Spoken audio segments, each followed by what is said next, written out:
Have you ever heard of a people whose very existence was born out of shame, whose beginnings carried the weight of sin and desperation, and who later rose to become bitter enemies of God's people? Their story is not a simple tale.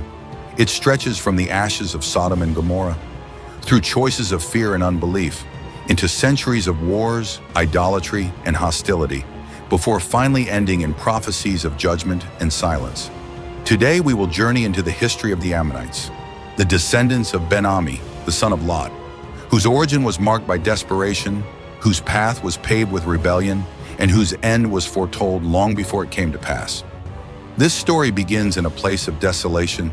Sodom and Gomorrah had just been consumed by divine fire, cities remembered for corruption, violence, and practices so degrading that their names became symbols of judgment. Out of the smoke and ruin fled Lot, Abraham's nephew, spared not because of his righteousness, but because of God's mercy. Along with him escaped his two daughters, the last remnants of his household after his wife turned back and became a pillar of salt. Homeless, shaken, and filled with fear, they took refuge in a cave hidden in the mountains. There, isolation pressed in like heavy stone. Silence replaced the sounds of bustling cities, and in that silence, despair began to whisper. Lot's daughters, looking upon their situation with panic and unbelief, thought the human race had been wiped out. In their fear, they could not see God's faithfulness. Instead, they devised a plan born of desperation.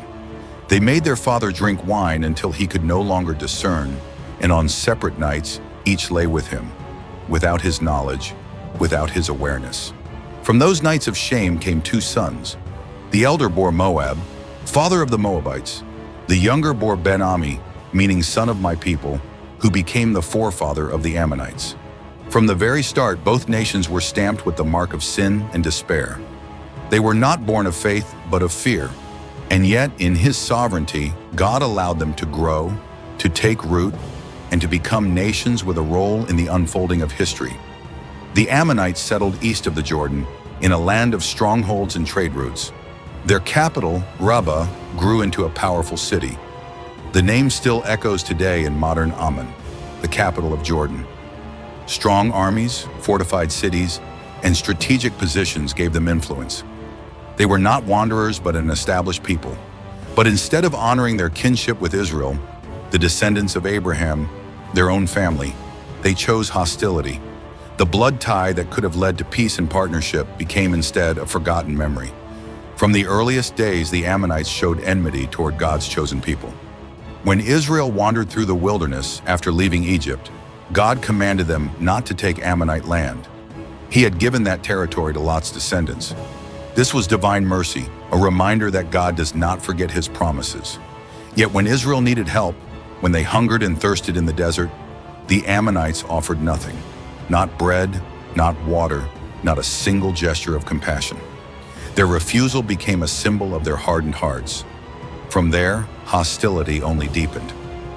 The Ammonites did not merely refuse kindness, they actively opposed Israel.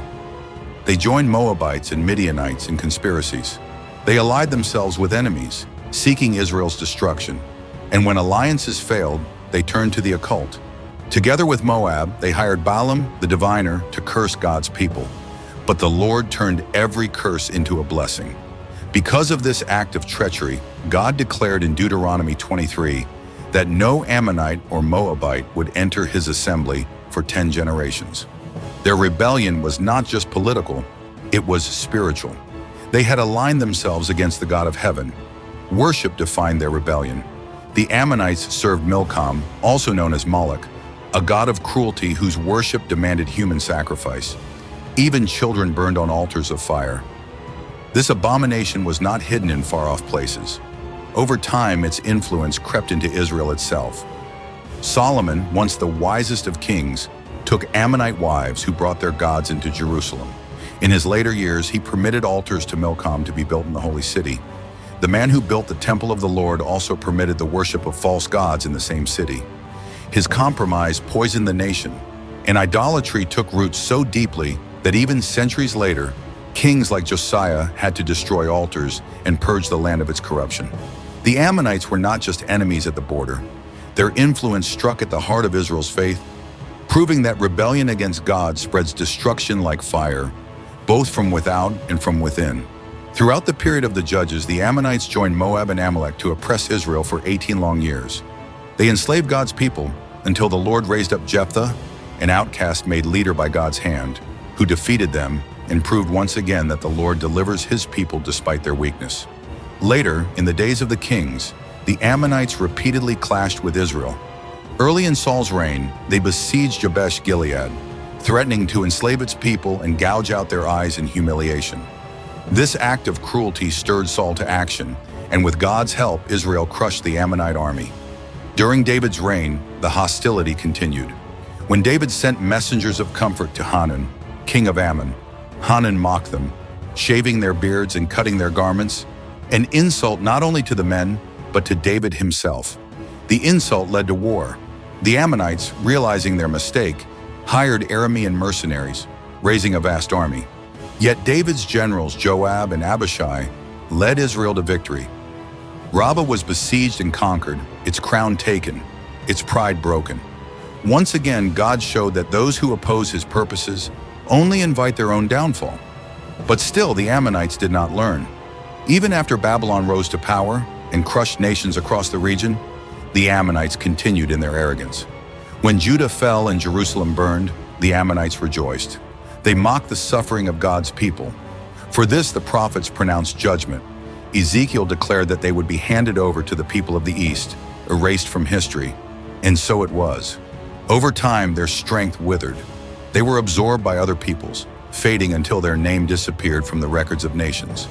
A people born of fear, who chose rebellion, idolatry, and hostility, ended in obscurity, just as God had foretold. The story of the Ammonites is not just ancient history, it is a warning. From their beginning in desperation to their end in destruction, every step shows the consequence of choices made without faith. Fear gave birth to sin, idolatry corrupted generations, hostility toward God's people led to judgment. This is not just their story, it is a mirror for us. Our decisions today do not end with us. They echo into the future. They shape families, communities, even nations. The Ammonites remind us that one generation's compromise can become another's downfall, but the lesson is also one of hope. If sin can echo for centuries, so can faithfulness. If rebellion can bring ruin, obedience can bring blessing. What we choose today, whether to trust God or to take matters into our own hands, can build a legacy of ruin or a heritage of life. So may we learn from their story. May we reject the path of fear and rebellion and choose instead the path of faith and obedience. For only in walking with the Lord can we build a legacy that blesses our children and their children after them. If this message has blessed you, remember to like this video, share it with your friends, and subscribe to the channel. Together, we will continue to uncover the truths of Scripture, lessons that guide us not only in understanding the past, but in shaping our lives today.